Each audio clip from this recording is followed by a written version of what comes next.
সন্ধ্যায় বাসায় ফিরে দুঃসংবাদ পেলাম। আমাদের ঠিক বিপরীত দিকের ফ্ল্যাটের ছোট ছেলে অর্ণব আজ স্কুল থেকে হারিয়ে গেছে। ছেলেটা গ্রিন হেরাল্ড স্কুলের স্ট্যান্ডার্ড 2 এর ছাত্র। স্কুল থেকে আমাদের বাসার দূরত্ব খুবই অল্প।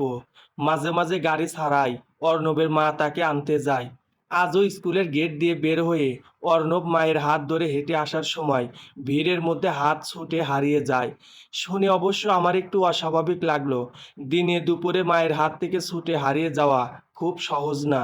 পাশের ফ্ল্যাটের সিরাজ ভাইয়ের পরিবারের সাথে আমাদের পরিবারের সখ্যতা কম। তারা একটু অন্তর্মুখী। এই বিল্ডিংয়ের কারোর সাথে খুব একটা মেশেন না। তবুও লিফটে দেখা হয়ে গেলে ছোট গোলগাল অর্ণব হাত নেড়ে বলতো, মর্নিং আঙ্কেল। কচি মায়াময় একটা মুখ। আমার খারাপ লাগতে শুরু করলো। ভাবলাম যাই, পাশের ফ্ল্যাটে গিয়ে খোঁজ নিয়ে আসি। সিরাজ ভাইয়ের ড্রয়িং রুমে তার শালক বসা। ভদ্রলোক ব্যাংকে চাকরি করেন। ভাবি তাকে জড়িয়ে ধরে কাঁদছেন। আমাকে দেখে তিনজনই চুপচাপ হয়ে গেল। আমার অস্বস্তি হচ্ছিল। কি বলবো? সন্তান হারানোর সান্ত্বনা কি বলে দিই? সিরাজ ভাই বললেন, মেহেদি ভাই, থ্যাংক ইউ ফর কামিং। আমরা চেষ্টা করছি। আশা করি খুব শিগগির অর্ণবকে ফিরে পাবো। আসার জন্য অনেক ধন্যবাদ। এরপর সবাই চুপচাপ। আমি বুঝতে পারলাম এখানে আমার কাজ শেষ। অন্তর্মুখী এই পরিবার আর কথা বাড়াতে চাচ্ছে না। আমি বিদায় নিলেই তারা স্বস্তি পাবে। আমি হঠাৎ বললাম, সিরাজ ভাই, একটা কথা বলি। অর্ণব খুব শান্ত একটা বাচ্চা। কারো ভয়ের কাছে মাথা নত করে বাচ্চাটাকে বিপদে ফেলবেন না। আপনি পুলিশের কাছে যেতে না চান, আমাদের উপরের ফ্ল্যাটের পিবিআই এর রিটায়ার্ড গোয়েন্দা গুলজার সাহেব আছেন, তার সাহায্যও নিতে পারেন। আমার কথায় হঠাৎ অর্ণবের মা কেঁদে উঠলেন। সিরাজ ভাই সরু চোখে তাকিয়ে বললেন, আপনি কি বলতে চাচ্ছেন মেহেদি ভাই?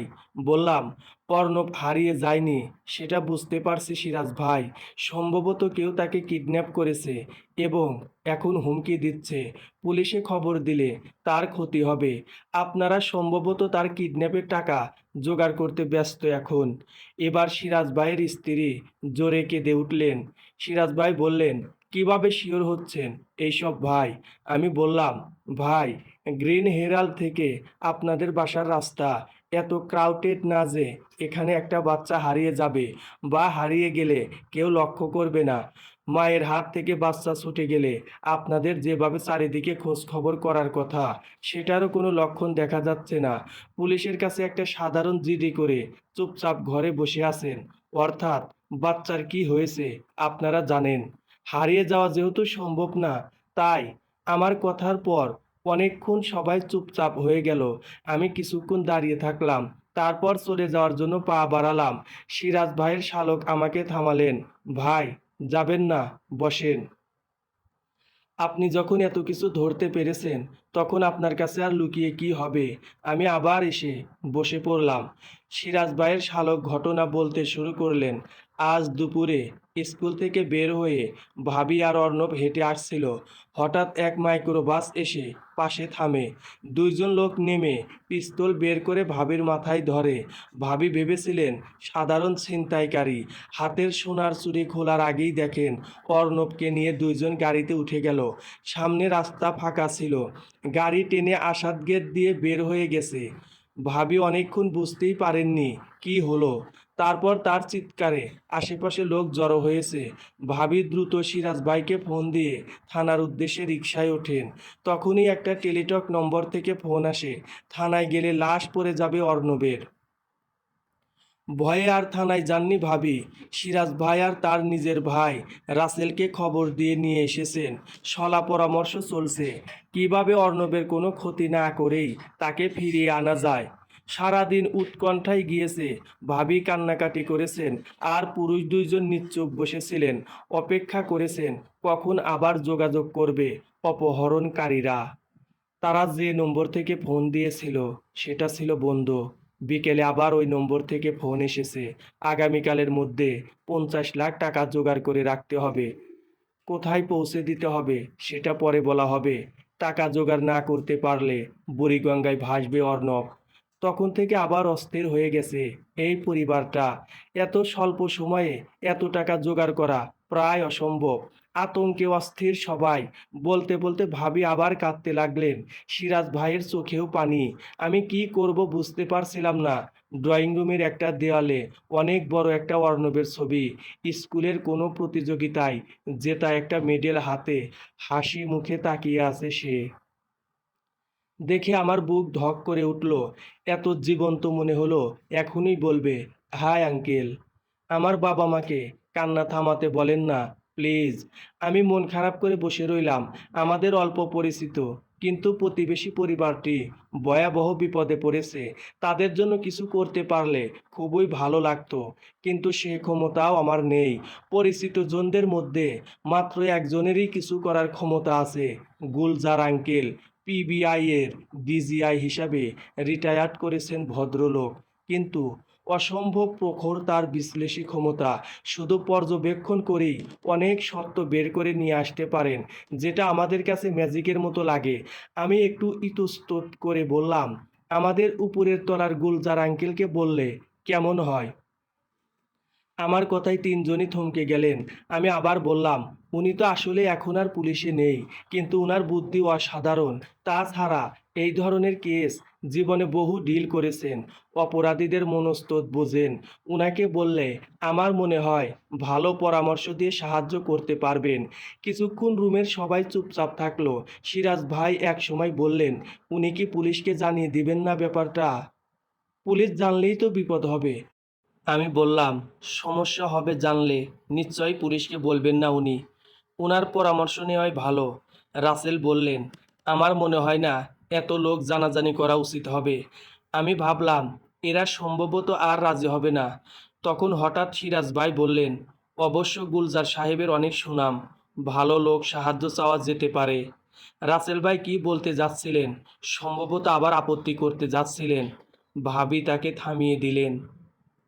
মেহেদী ভাই, উনাকে ডাকুন প্লিজ। আমাদের মাথা কাজ করছে না। উনি নিশ্চয়ই ভালো পরামর্শ দিতে পারবেন। রাসেল ভাই বললেন, সুমি, সেটা কি ঠিক হবে? সব কিছু ভেবে দেখ। আমার মাথা কাজ করছে না ভাইয়া। গুলজার সাহেব ভালো মানুষ শুনেছি। নিশ্চয়ই আমাদের ক্ষতি হোক। উনি এই ধরনের কাজ করবেন না। আমি ইশারা পেয়ে গুলজার আঙ্কেলকে ফোন দিলাম। উনি ফোন ধরে বললেন, ও মেহেদি বল। আঙ্কেল, একটু সিরাজ ভাইয়ের ফ্ল্যাটে আসতে পারবেন? ভীষণ জরুরি। তুমি ওইখানে? জি। থাকো, আসছি। গুলজার আঙ্কেল ফ্ল্যাটে ঢুকে একবার চারপাশে তাকালেন। অর্ণবের ছবিটার দিকে তাকিয়ে তার চোখে বিষাদের ছায়া পড়ল। সোফায় এসে বসতে বসতে বললেন, ওরা কত টাকা মুক্তিপণ চেয়েছে? আমি বাদে ঘরের বাকি তিনজন বিস্মিত হয়ে গেল। অর্ণব কিডন্যাপ হয়েছে আপনি জানেন? জানতাম না, ঘরে পা দেওয়ার পর বুঝলাম। রাসেল বললেন, কিভাবে বুঝলেন? আপনাদের চেহারাই বলে দিচ্ছে সেটা। অর্ণব হারিয়ে গেছে, সকাল থেকে সবাই জানে। পুলিশে না গিয়ে আপনারা ঘরে বসে আছেন আর উদ্বিগ্ন হয়ে কান্নাকাটি করছেন। অর্থ বিপদ সম্পর্কে জানা আছে আপনাদের? রাসেল বললেন, সেটা অবশ্য ঠিক। মেহেদী ভাইও সেটা ভেবেছিল। দেখা যাচ্ছে কিছুই লুকিয়ে রাখা যাচ্ছে না, কিন্তু খবরটা পুলিশের কানে গেলে বিপদ হবে আমার ভাগ্নের। গুলজার আঙ্কেল ভাবির কাছ থেকে পুরো ঘটনা শুনলেন। তারপর ভাবিকে প্রশ্ন করলেন কিছু। গাড়িটা কি ধরনের ছিল খেয়াল করেছেন? ওহো, মাইক্রোবাস, সাদা রঙের নোয়া। আর কিছু খেয়াল করেছেন গাড়ির? গাড়ির কোনো বিশেষত্ব? ভাবি কিছুক্ষণ চিন্তা করলেন, বললেন, গাড়ির ডান পাশের রিয়ার ভিউ মিররটা ভাঙ্গা ছিল বোধহয়। গুলজার আঙ্কেল কিছুক্ষণ ভাবলেন, তারপর বললেন, গাড়িটা চলে যাওয়ার পর আপনি কাকে ফোন দিয়েছিলেন প্রথমে? পুলিশ? না, সিরাজকে। সিরাজই বলল থানায় যেতে। থানা কাছেই ছিল, কিন্তু যাওয়ার আগেই ওদের ফোন পেলাম। ভাবি কাঁদলেন আবার। গুলজার আঙ্কেল বললেন, সিরাজ সাহেব, আমার মনে হয় টাকাটা যথাসম্ভব জোগাড় করে রাখা উচিত আর পুলিশকে জানানো উচিত। পুলিশের কাছে ইদানিং অনেক আধুনিক যন্ত্রপাতি থাকে, তারা খুঁজে বের করে ফেলতে পারবে। এই কথায় একসাথে হাউমাউ করে উঠলেন সিরাজ ভাই আর সুমি ভাবি। ভাই প্লিজ, আপনাকে জানাতে চাইনি, মেহেদী ভাইয়ের চাপাচাপিতে জানিয়েছি। পুলিশকে জানালে যদি অর্ণবের ক্ষতি হয়, সেই রিস্ক নিতে পারবো না ভাই, প্লিজ। গুলজার আঙ্কেল বললেন, তাহলে টাকা জোগাড় করুন। এত টাকায় একসাথে কিভাবে? এত অল্প সময়ে জোগাড় করব। তাহলে একটু সময় নিন, ওদের বলুন টাকা জোগাড় করতে একটু সময় লাগবে, তবে তাড়াতাড়ি করুন। এরা খুবই ডেঞ্জারাস ধরনের হতে পারে। আমি বের হচ্ছি, দেখি কি করা যায়। আমি আর গুলজার আঙ্কেল বের হয়ে এলাম। উনি বললেন, ঘটনার বর্ণনার জায়গায় কয়েকটা দোকানের সিসি ক্যামেরা আছে, তাদের কোনো না কোনোটাই ঘটনার ফুটেজ পাওয়া যাবে। চলো খোঁজ নিয়ে আসি। আমি আর গুলজার আঙ্কেল গ্রিন হেরাল্ড স্কুলের দিকে যাব বলে বাসার লিফটে চড়লাম। লিফটে চড়েই মনে হলো অর্ণবের সাথে লিফটেই দেখা হতো আমার। নিষ্পাপ ছোট্ট ছেলেটা এখন কোথায় আছে, কিভাবে আছে? আমার মনটা হঠাৎ করে খারাপ হলো।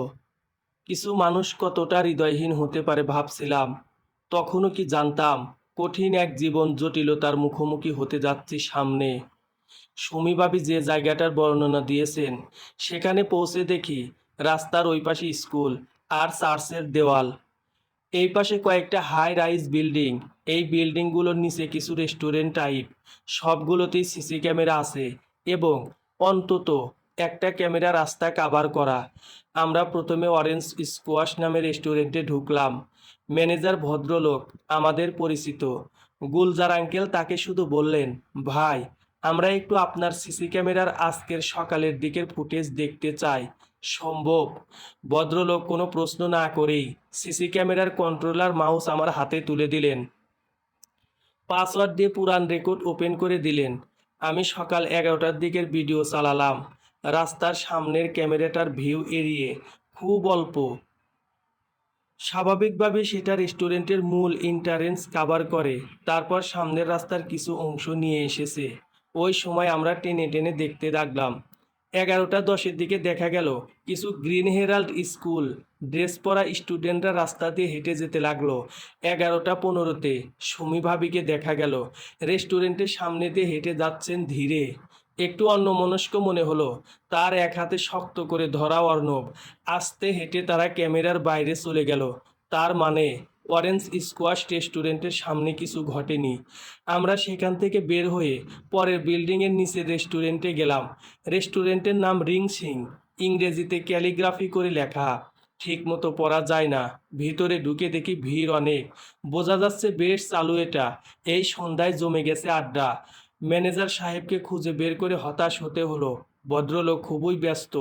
এর মধ্যে বললেন যে তাদের সিসি ক্যামেরা সিস্টেম 2 দিন ধরে নষ্ট, কিছু রেকর্ড হয় না।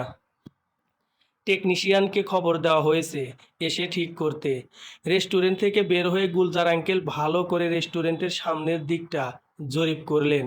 রেস্টুরেন্টের সামনে ফুটপাত থেকে আলাদা করা একটা 2 ফুটের মতো উঁচু ফেন্স দেওয়া আছে। সেখানে ছোট একটা গেট। ক্যামেরার পজিশন দেখে মনে হলো সেটা ফুটপাত পেরিয়ে কিছুটা রাস্তাও কাভার করে। আমরা হতাশ হয়ে পরের বিল্ডিংয়ে গেলাম। এটা একটা আবাসিক বিল্ডিং, নিচে কোনো রেস্টুরেন্ট নেই। একটা ক্যামেরা অবশ্য গেটের বাইরে আছে। গেটের দারোয়ান জানালো সিসিটিভির ফুটেজ দেখতে হলে বিল্ডিং মালিক সমিতির সম্পাদক বা সভাপতির অনুমতি লাগবে। বিল্ডিংয়ের সামনে দাঁড়িয়ে ভাবছি কি করা যায়। এই সময় একটা গাড়ি বের হলো গেট দিয়ে। হঠাৎ গাড়ির কাচ নামিয়ে একজন বলল, আরে, মেহেদি ভাই না? তাকিয়ে দেখি আমার অফিসের এক ক্লায়েন্ট। ভদ্রলোকের নাম মনে করতে পারছিলাম না। উনি বললেন, ভাই, আমি রাহাত খান, RS গ্রুপের ম্যানেজার। ভুলে গেলেন? আমি হাসি মুখে এগিয়ে গেলাম। না, রাহাত ভাইকে কি ভোলা যায়? কেমন আছেন ভাই? ভালো। এইখানে কি করছেন দাঁড়িয়ে? কারো কাছে এসেছেন? আমি মাথা চুলকে আসার কারণ বললাম। সিসি ক্যামেরার ফুটেজ দেখা দরকার। জেনে উনি অবাক হলেন। কি দরকারে ভাই? ইয়ে ভাই, আসলে কিছুক্ষণ আগে আমার মানিব্যাগটা পড়ে গেছে এই গেটের সামনে।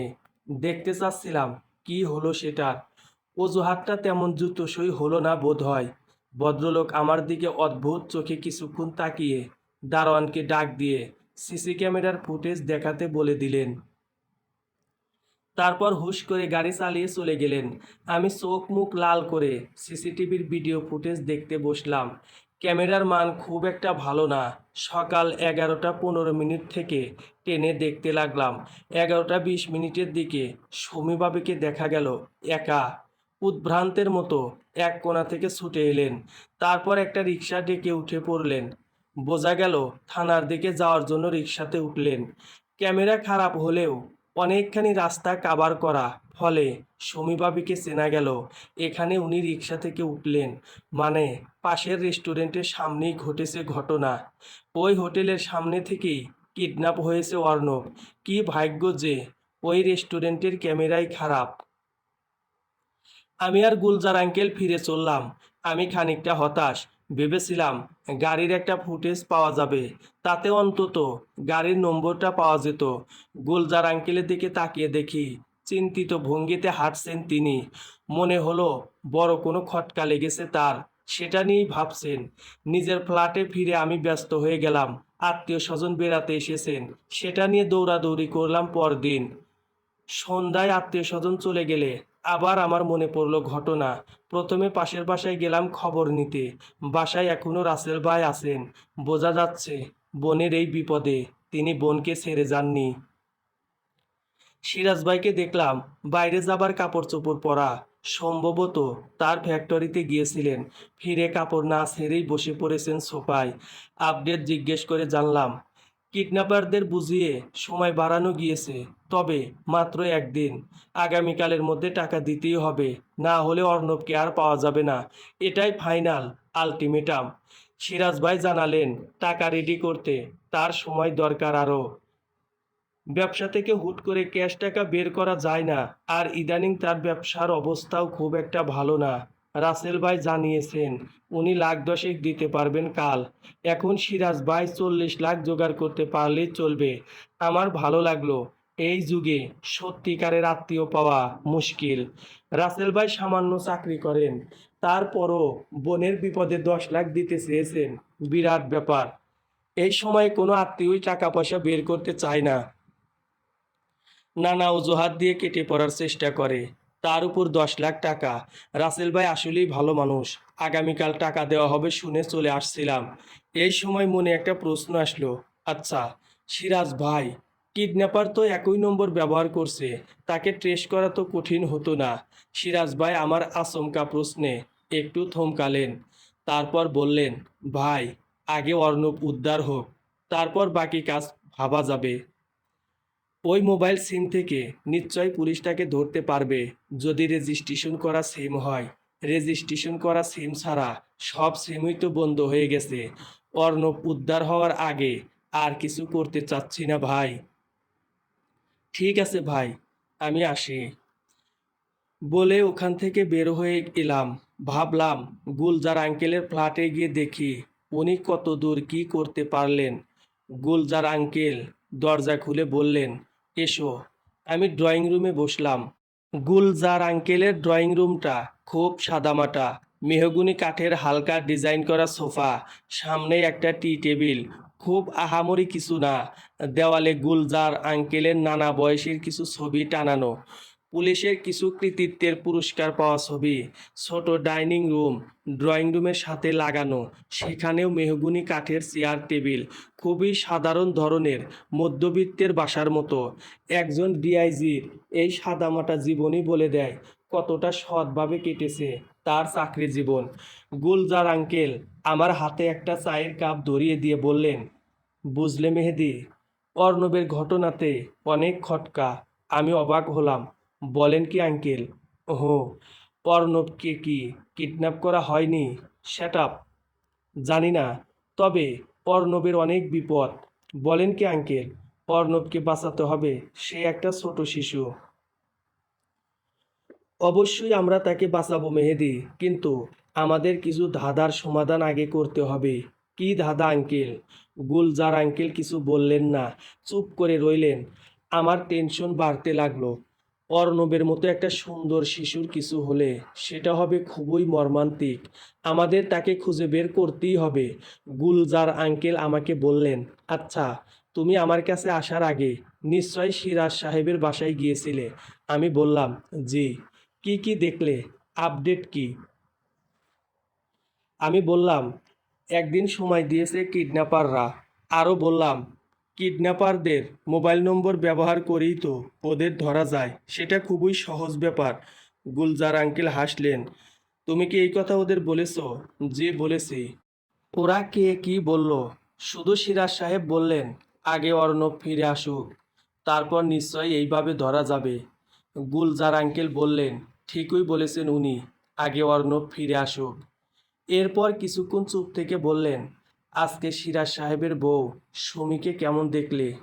একটু ফ্রেশ লাগছে, মনে হয় গতকালের ধাক্কা কিছুটা কাটিয়ে উঠেছেন। তাছাড়া টাকার জোগাড় প্রায় হয়ে গেছে, রাসেল ভাই 10 লাখ টাকা দিচ্ছেন।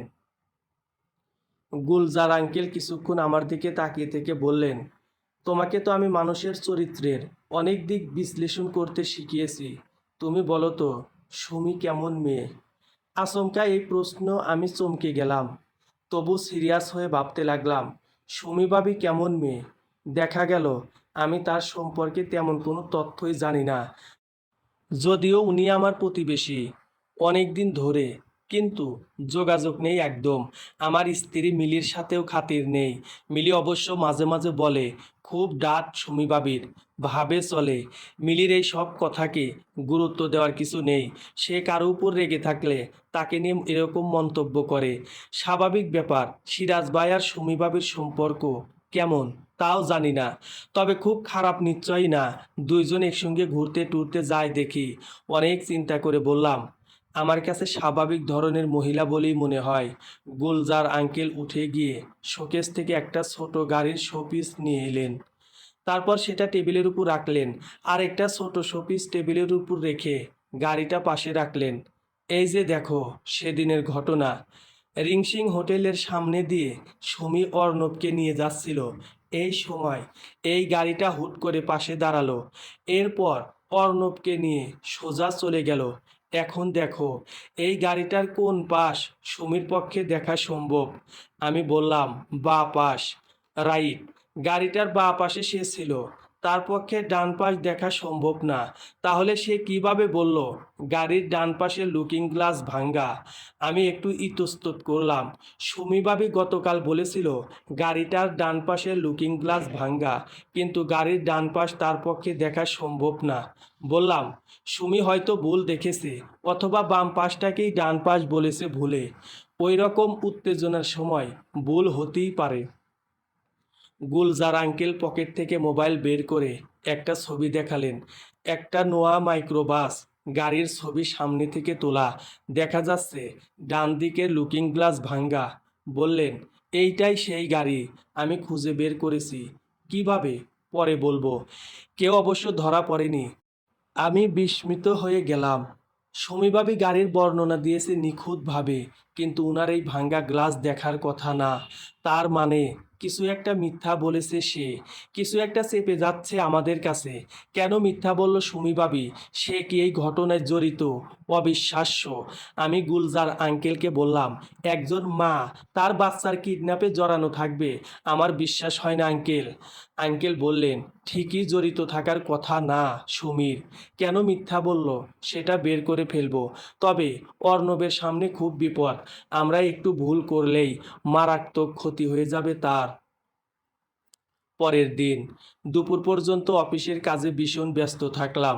বিকেলের দিকে গুলজার আঙ্কেলের ফোন পেলাম, মেহেদি তুমি কি চট করে বাসায় আসতে পারবে? অর্ণবকে উদ্ধার করার জন্য সিরাজ ভাইদের পরিবারের সবাইকে একটু জিজ্ঞাসাবাদ করা দরকার, সময় খুব অল্প। যে কোনো সময় অর্ণব খুন হয়ে যেতে পারে, যদি ইতিমধ্যে খুন না হয়। আমি চমকে গেলাম, ছোট্ট ছেলেটা খুন হয়ে যাচ্ছে।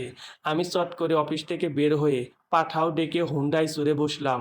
জ্যামের রাস্তায় দ্রুত চলার জন্য মোটর সাইকেলের বিকল্প নাই। চালক অল্প বয়স্ক। আমি বললাম, ভাই আমার খুব জরুরি মোহাম্মদপুর যেতে হবে, একটু টেনে নিয়ে যান। চালক বলল, কোনো অসুবিধা নাই বস, টাইট হইয়া বসেন।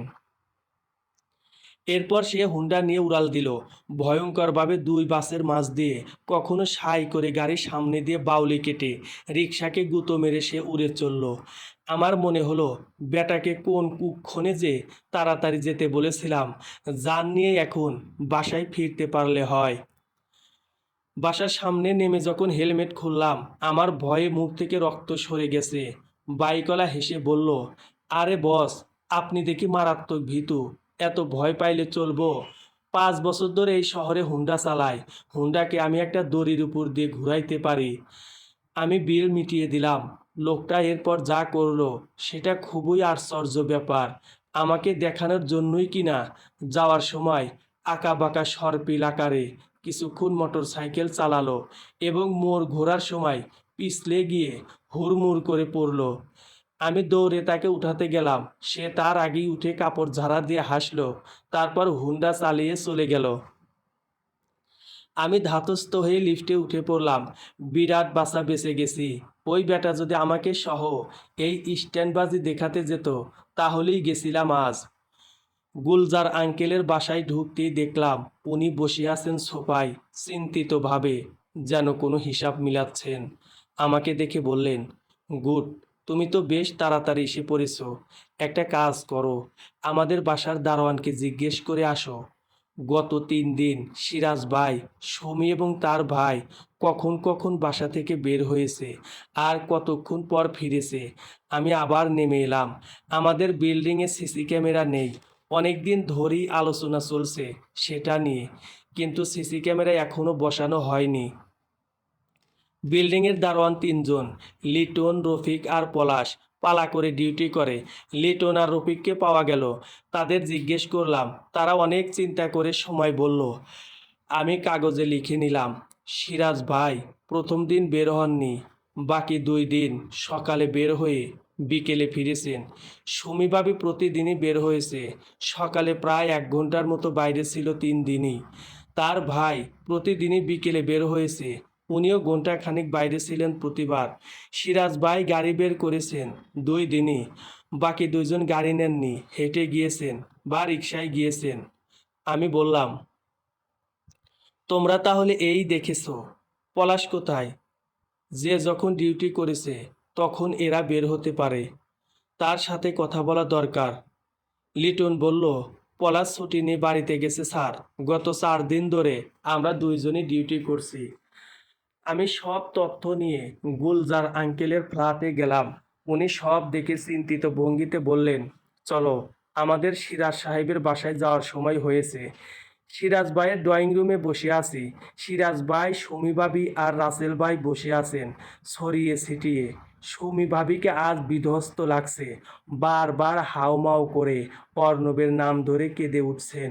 গতকালই ভাবিকে বেশ প্রাণবন্ত দেখেছি, আজ একদিনেই কি হলো, একেবারে ভেঙে পড়েছেন। রাসেল ভাইও বিষণ্ণ, মনে হচ্ছে ভালো একটা ঝড় বয়ে গেছে তার উপর দিয়ে। সিরাজ ভাই একমাত্র শান্ত হয়ে বসে আছেন। গুলজার আঙ্কেল বললেন, টাকা দিয়েছেন সিরাজ ভাই? সিরাজ ভাই মাথা ঝাঁকালেন। 50 লাখ টাকার ব্যাগ কথা মতো বসিলা ব্রিজের উপর রেখে আসা হয়েছে। একটা হুন্ডাওয়ালা সেটা নিয়েও গেছে, কিন্তু অর্ণব ফেরেনি। কথা ছিল টাকা পাওয়ার পর অর্ণবকে ফিরিয়ে দেওয়া হবে, কিন্তু আর যোগাযোগ করেনি কিডন্যাপাররা। 2টা মোবাইল নম্বর দিয়ে তারা যোগাযোগ করেছিল, তাদের 2টা মোবাইলই বন্ধ। গুলজার আঙ্কেল কিছুক্ষণ চুপ থাকলেন। সিরাজ ভাই হঠাৎ হাউমাউ করে উঠলেন, ভাই, ওরা আমার ছেলেটাকে মেরে ফেলবে, আপনি কিছু একটা করেন। সুমি ভাবিও ফুপিয়ে কেঁদে উঠলেন। গুলজার আঙ্কেল শান্ত গলায় বললেন, কিন্তু আপনি তো টাকা দিয়ে দিয়েছেন, তাহলে কেন ওরা অর্ণবকে মারবে? সিরাজ ভাই একটু থেমে বললেন, হয়তো প্রমাণ রাখতে চায় না, হয়তো চিনে ফেলার ভয় আছে। গুলজার আঙ্কেল এবার হাসলেন, কথাটাই একেবারে মন্দ বলেননি। কিছুক্ষণ থেমে গুলজার আঙ্কেল বললেন, আচ্ছা রাসেল সাহেব, আপনি যেন কি করেন? রাসেল ভাই এই প্রশ্নে একটু বিরক্ত হলো। ব্যাংকে চাকরি করি। আচ্ছা, চাকরি কেমন চলছে? চলছে ভালোই, কিন্তু ভাবছি আর চাকরি করব না, স্বাধীনভাবে একটা ব্যবসা শুরু করার চিন্তা করেছি। ভালো। আচ্ছা, মাস 3 যাবৎ যে আপনার কোনো চাকরি নেই, সেটা কে কে জানে? আমি হতভম্ব হয়ে গেলাম। রাসেল ভাইয়ের তাহলে চাকরি নেই?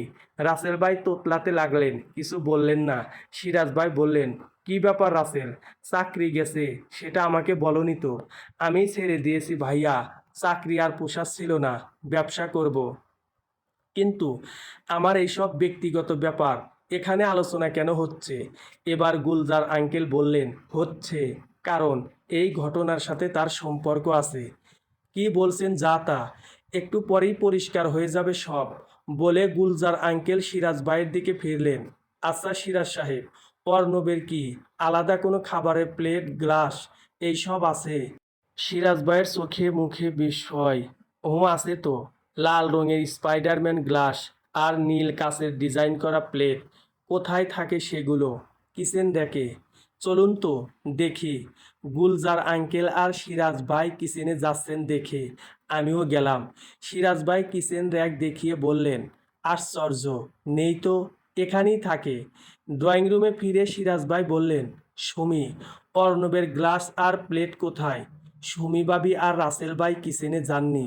সুমি ভাবি বললেন, ভেঙে গেছে, তাই ফেলে দিয়েছি। সিরাজ ভাই বললেন, কই, বলনি তো। আর তাছাড়া অর্ণব তো এই গ্লাস আর প্লেট ছাড়া খাবার খেতে চায় না। সুমি ভাবি চুপ করে থাকলেন। গুলজার আঙ্কেল বললেন, ওই প্লেট আর গ্লাস তার মা অর্ণবের কাছেই পাঠিয়ে দিয়েছে, তাই সেগুলো ওখানে নেই। এবার সুমি ভাবি চিৎকার দিলেন, কি সব ফালতু কথা বলছেন? ফালতু কথা না, আপনার ভাইয়ের চাকরি যাওয়ার পর আপনার ভাই ব্যবসার জন্য আপনার কাছে টাকা চাইলো, কিন্তু আপনি এত টাকা কোথায় পাবেন? জানেন সিরাজ ভাই, আপনার ভাইকে এত টাকা দেবে না। ভাই ওইদিকে বেপরোয়া। আমি ঠিক জানি না ভাইয়ের প্রতি ভালোবাসার কারণেই আপনি অর্ণবকে নিয়ে ওই প্ল্যানে সায় দিয়েছিলেন, নাকি আপনার একটা সিক্রেট আপনার ভাই জেনে গিয়েছিল সেই ভয়ে? এরপর প্ল্যান হলো অর্ণবকে কিছুদিন দূরে সরিয়ে মুক্তিপণের নাটক সাজানো হবে। একমাত্র ছেলের জন্য সিরাজ ভাই নিশ্চয়ই টাকা দিতে দ্বিধা করবে না। তবে সুমি গাড়ির বর্ণনা দিতে গিয়ে একটু ভুল করে ফেলেছেন। গাড়ির ডান পাশের লুকিং গ্লাস ভাঙ্গা, সেটা বাঁ পাশ থেকে আপনার দেখার কথা ছিল না। এর অর্থই হচ্ছে ওই গাড়ি আপনি আগে বা পরে দেখেছেন। সুমির এই ছোট্ট ভুলের কারণেই আমার সন্দেহ হয়। এরপর আমি খোঁজ খবর শুরু করি। আমার পুরান সোর্স এইরকম একটা গাড়ির ছবি পাঠালো আমাকে। সেই ছবি দেখে আমি ড্রাইভারকে ধরলাম। ড্রাইভার রেন্ট এ কার চালায়, তাকে ওই দিন ভাড়া করা হয়েছিল। অর্ণবকে নিয়ে অপহরণকারী বসিলা ব্রিজে নেমে যায়। সে আরও বলল, ওই দিন গাড়ি থামার পর একজন মহিলা তার বাচ্চাকে বুঝিয়ে শুনিয়ে গাড়িতে তুলে দেয়। গাড়িতে যে ছিল সে বাচ্চার পরিচিত ছিল। ওইটা কিডন্যাপ বলে তার মনে হয়নি। গুলজার আঙ্কেল থামলেন। রাসেল ভাই এই সময় একটা ভুল করলেন। ক্ষেপে গিয়ে সুমি ভাবিকে বললেন, আপা, তুমি এত কথা বলো বলি আজ এই অবস্থা। টাকাও পেলে না, আবার এখন অর্ণব কোথায় আছে কে জানে। সিরাজ ভাই সি সি করে উঠলেন, তোমরা আমার আত্মীয়, ভাবতেও ঘৃণা হচ্ছে। মা হয়ে অর্ণবকে মারার প্ল্যান করেছো? মিথ্যা কথা। সুমি ভাবি ফুপিয়ে উঠলেন, আমার ছেলেকে শুধু একটু দূরে সরিয়ে রাখতে চেয়েছিলাম কিছুদিনের জন্য। টাকা পেয়ে গেলেই তাকে ফিরিয়ে আনতাম। সে খাবার খাচ্ছে কিনা নিয়মিত খোঁজ রাখতাম। প্লেট আর গ্লাস পাঠিয়েছিলাম যাতে ঠিক মতো খায়। কিন্তু শয়তানটা বেইমানি করেছে। সে আমার অর্ণবকে কোথায় লুকিয়ে ফেলেছে এখন? সুমিভাবি কাঁদতে লাগলেন। আমি চারিদিকে একবার তাকিয়ে দেখলাম রাসেল ভাই হতাশ হয়ে বসে আছে। সিরাজ ভাই ভ্রু কুঁচকে মোবাইলে কিছু দেখছেন।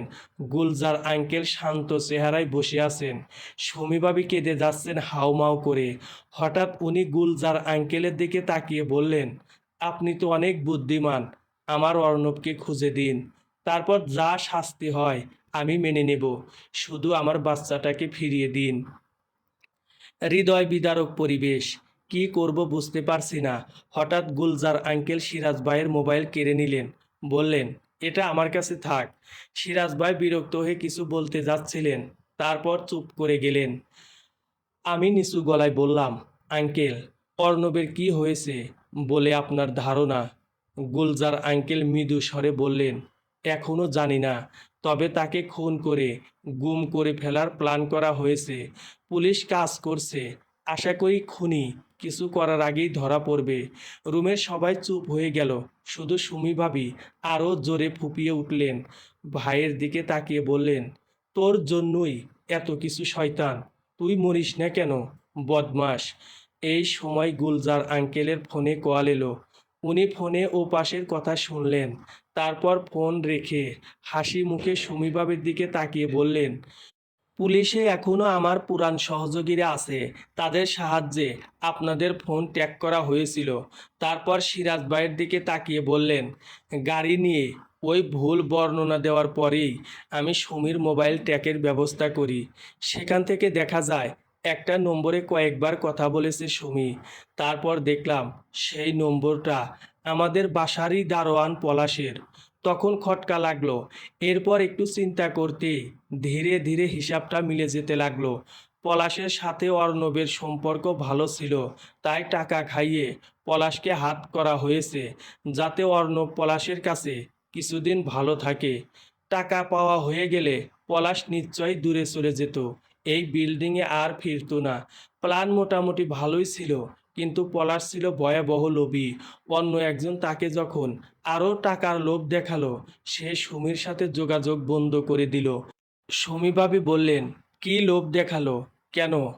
অন্য একজন পলাশের সাথে যোগাযোগ করে মোটা অঙ্কের লোভ দেখালো, যাতে অর্ণবকে খুন করে গুম করে ফেলা হয়। সম্ভবত টাকার অঙ্কটা ওই 50 লাখই ছিল। তাকে লোভ দেখানো হলো অর্ণব গুম হয়ে গেলে পুরো টাকা তার। পলাশ এই লোভ থেকে বাঁচতে পারেনি। আমি বললাম, সর্বনাশ! অর্ণব কি খুন হয়ে গেছে তাহলে? গুলজার আঙ্কেল স্মিথ হাসলেন। অর্ণবকে উদ্ধার করা হয়েছে, এইমাত্র জানলাম। সে এখন পুলিশের কাছে আছে। পলাশ পালিয়ে গেছে, তবে সে ধরা পড়বে। সুমিভাবি হু হু করে কেঁদে উঠলেন। কান্না থামার পর বললেন, ভাই, আপনাকে কি বলে ধন্যবাদ দেব আমি জানি না। এখন আমি যে কোনো শাস্তি নিতে রাজি আছি, কিন্তু অর্ণবকে খুন করে কার লাভ হতো? গুলজার আঙ্কেল অনেকক্ষণ চুপ করে থাকলেন।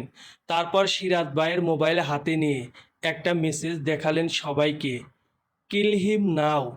আমি ভালো করে দেখলাম, মেসেজটা সেন্ড হয়েছে সিরাজ ভাইয়ের মোবাইল থেকে পলাশ লেখা একটা নম্বরে। আমি আমার মোবাইল থেকে নম্বরটা মিলিয়ে দেখলাম ওইটা আমাদের বিল্ডিংয়ের গার্ড পলাশেরই নম্বর। মেসেজটা মিনিট 15 আগে সেন্ড করা হয়েছে। তার মানে এখানে বসেই তখন মেসেজ দিয়েছেন সিরাজ ভাই। কি অবিশ্বাস্য! বাবা সন্তানকে খুনের নির্দেশ দিয়েছে। সুমিভাবে সিরাজ ভাইয়ের দিকে তেড়ে গেলেন। রাসেল ভাই তাকে ধরে থামিয়ে রাখলেন। সিরাজ ভাই নিশ্চুপ বসে আছেন, তার চেহারায় গভীর এক বিষাদ।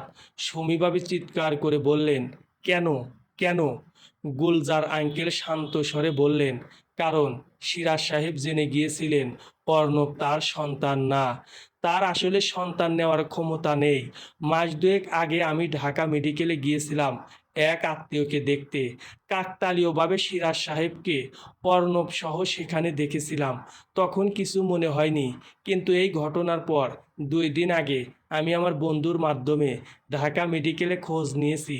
সিরাজ সাহেব নিজের ফার্টিলিটি টেস্ট করিয়েছেন, সঙ্গে ছেলের ডিএনএ টেস্ট। অর্ণবের সঙ্গে তার ডিএনএ ম্যাচ হয়নি।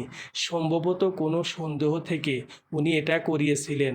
আমার ধারণা অর্ণবকে খুন করার প্ল্যান সিরাজ সাহেবের ছিল না, কিন্তু অর্ণবকে কিডন্যাপের নাটক সাজিয়ে তার কাছ থেকে ভাইয়ের জন্য টাকা নেওয়ার প্ল্যান করেছেন। এটা সিরাজ সাহেব কোনোভাবে জেনে যাওয়ার পরেই রাগের চোটে ওই সিদ্ধান্ত নিয়েছেন। আপনাকেও শায়েস্তা করা হতো এতে, কিন্তু উনি কিভাবে আপনাদের প্ল্যান জানলেন সেটাই এক রহস্য। সম্ভবত আপনাদের কোনো আচরণে সন্দেহ হয় তার, না হলে হয়তো অর্ণবকে খুনের প্ল্যান অন্তত করতেন না। একটা শিশুকে নিজের সন্তান ভেবে মানুষ করার পর তাকে খুন করার কথা ঠান্ডা মাথায় ভাবা সম্ভব না। এইবার সিরাজ ভাই ফুপিয়ে কেঁদে উঠলেন। সুমিভাবি নিশ্চুপ হয়ে গেছেন। তাকিয়ে দেখলাম মাথা নিচু করে বসে আছেন উনি। সেদিন রাতে আমি আর মিলি অর্ণবের সঙ্গে বসেছিলাম। ছোট শিশু, জানে না তার ভবিষ্যৎ ভয়াবহ জটিলতায় পড়ে গেছে। এই জগৎ মাঝে মাঝে ভীষণ হৃদয়হীন হয়ে ওঠে। কার পাপের শাস্তি কার ভোগ করতে হয় ঠিক নেই। সিরাজ ভাই আর রাসেল ভাইকে পুলিশ হাজতে নিয়ে গেছে। অর্ণবের জন্য তার মাকে হাজতে পাঠানো হয়নি, কিন্তু মামলা হলে হাজিরা দিতে হবে। অর্ণব একটা গাড়ি নিয়ে খেলছিল, হঠাৎ আমাকে বলল, আঙ্কেল, আমার পাপা কোথায় গেল? আমাকে কেউ বলছে না। বাইরে গেছে বাবা, এসে পড়বে। Do you know my papa is the best in the world. আমি যখন পলাশ আঙ্কেলের সঙ্গে ছিলাম, আমার মা তখন আমার সঙ্গে ফোনে কথা বলতো, কিন্তু আমার পাপা আমাকে দেখতে গিয়েছিল। সত্যি? ইয়াপ, তুমি জানো আমার পাপা আমাকে সারা রাতে ঘুমাতে পারে না, তাই তো পলাশ আঙ্কেলের বাসায় গিয়ে আমাকে সারা কয়েকদিন থাকতে হবে বলে আমাকে জড়িয়ে ধরে অনেকক্ষণ কাঁদলো। পলাশ আঙ্কেলকে ধমকালো কিছুক্ষণ, আমি কিছু বললাম না। তাকিয়ে দেখি মিলি চোখে মুখে ওড়না চাপা দিয়ে কান্না সামলাচ্ছে। মেয়েটার এত অল্পতেই চোখে পানি আসে, বলার না। অর্ণব ফিসফিস করে বলল, I am telling you a secret uncle, I love my papa even more than my mom. আমার পাপা কি তাড়াতাড়ি ফিরবে আঙ্কেল? আমি হুঁ বলে ওখান থেকে সরে গেলাম। চোখ ভিজে যাচ্ছে। তাই সমাপ্ত। গল্পটি কেমন লাগলো আপনাদের? মন্তব্যের অপেক্ষায়। ধন্যবাদ।